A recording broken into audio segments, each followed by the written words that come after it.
until a moment ago my son had shoved me roughly against the old persimmon tree pillar in the yard, an ancient tree that must have stood there for decades.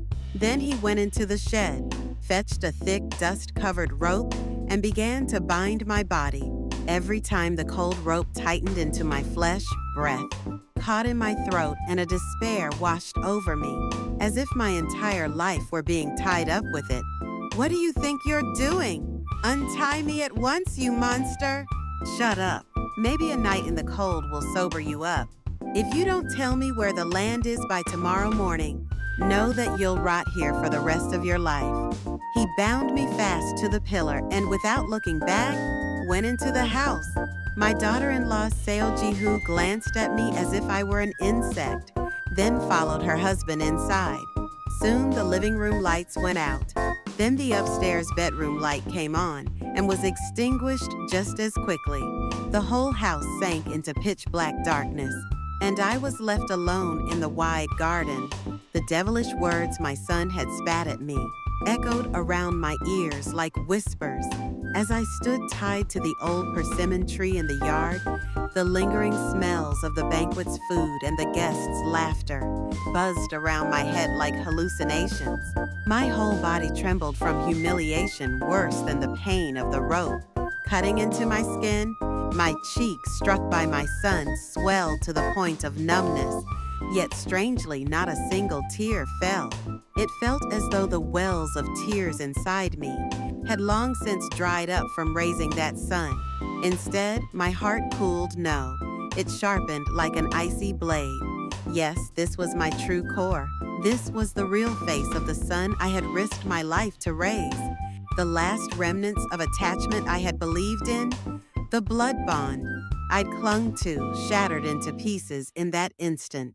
Something fierce and cold that had slept within me for decades awoke.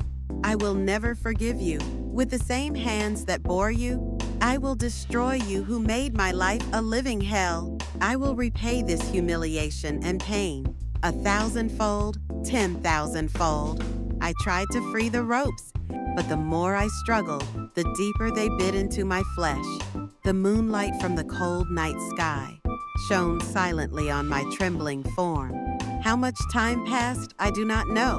The bone-breaking cold and the numb ache in my limbs, from impaired circulation, gradually dulled. Sensation went numb and my mind began to float.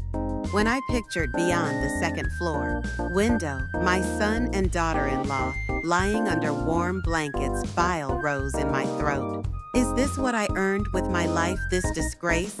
As my head swam, memories surged like waves. At that moment, I was not Yoon Gayun. I was Yoon Seorin, the beloved youngest daughter of Chairman Yoon of the country's leading Yuseong group. There was a time I feared nothing. Dresses shipped directly from France, an arranged marriage that was presumed and promised. Everything seemed inevitable until I met him. His name was Kang Junhyuk, a poor returning student at my university. Worn-out jeans, scuffed sneakers, the man who always sat in the library corner with a book. At first, it was curiosity. Then his warm eyes and pure passion slowly pulled me in. He read me poems and played songs on his guitar. He called me Seorin, not the Chibol's daughter, and he called my name more tenderly than anyone. But my family turned upside down. "Snap out of it, Seorin. You're going to ruin your life for that pauper." My father raged, and my brother Yoon Tae-sung locked me in my room. Father sent men to beat Junhyuk and threw envelopes of money at him, telling him to disappear. He didn't take the money. He came to me and said goodbye. "I don't want to make you unhappy." He cried when he said that, and I made a decision. I would give everything up. A sob escaped. Only after a long time did I realize the sound was my own weeping. Hot tears streamed down my cold cheek without end. As the memory reel flashed past like a film, the miserable reality I faced now became piercingly clear. The son I had sacrificed everything to raise the reason and purpose of my life had bound me. Like an animal, tried to snatch away the last of my assets. Decades of my life felt utterly denied. The grief of losing my husband, the shame endured on the market floor, none compared to the betrayal I felt tonight. Sorrow swelled from my chest. I was consumed by indignation, resentment, and futility. Jae-ho, how about you, my dear? I'm so tired. I called my husband Yoon Jae-ho's name and wept like a child. After a long time, by the time my tears ran dry, and I had no strength left to shed any, more my mind became astonishingly cold and clear. Tears changed nothing. That was the single truth my whole body had learned over decades. When my husband died and the sky fell in, when I clung to my bruised knees on the market floor and suffered humiliation, tears never comforted me. Tears are a luxury for the weak. What lifted me up was always a fierce will to live and my own stubbornness. And now, at the worst and final moment of my life, that brutal truth had not changed. All lingering love for my son, all regrets about my foolish past were over now. Only one thing remained: revenge. Then my brother Jung Tae-hong's voice rang with contempt.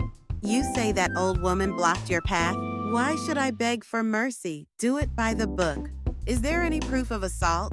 A medical report saying she was hit? Don't call it unless you've got the papers.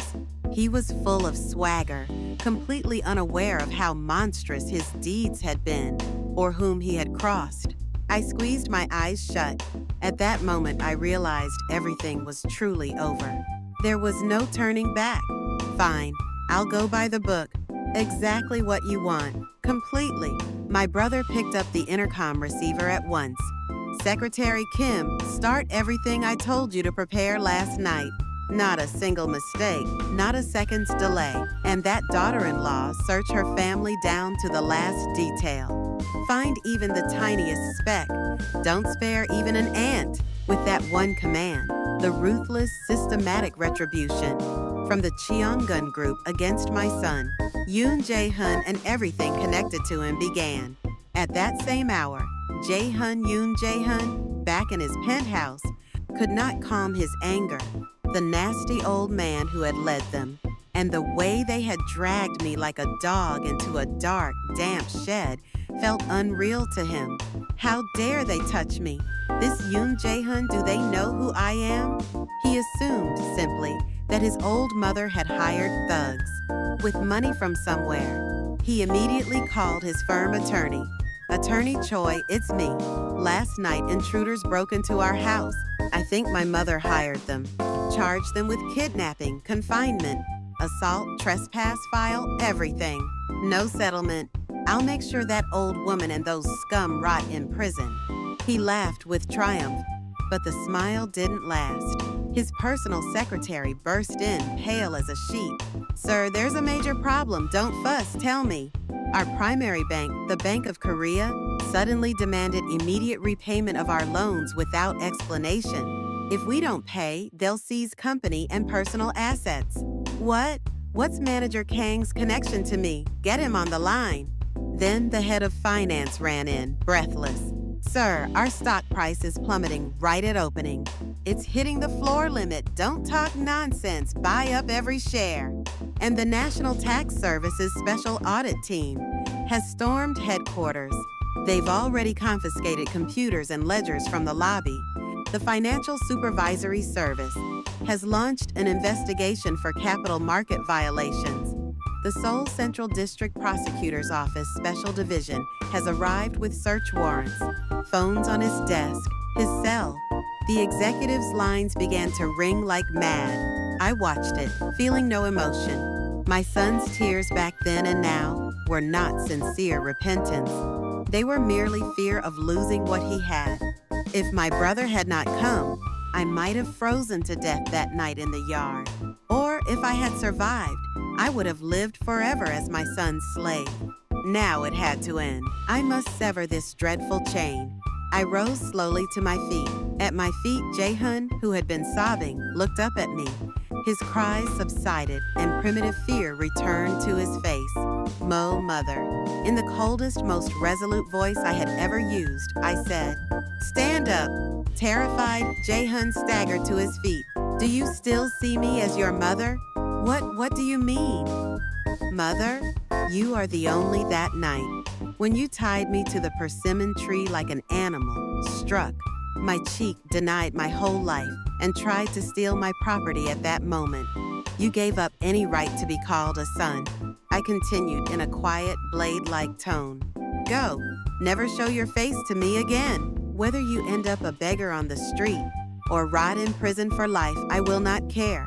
Mother, how can you do this to me? Who do you think I am? His screams no longer reached my heart.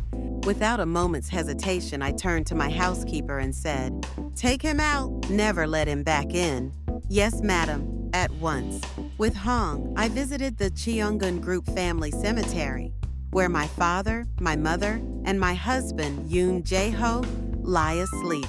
At my husband's grave, I placed the white chrysanthemum he liked best. Darling, I'm here. I've come at last. I'm so sorry for coming so late. I told my husband and my parents about my life up to now, and about everything concerning my foolish son. And finally, I said, from now on, I will live fully for myself. My brother quietly laid his hand on my shoulder. Eun-jung, it's okay. If you are happy, that is enough. Now that you've come back, that is enough. I quietly took my brother's hand, and there I slowly set down the heavy burden of life I had been carrying.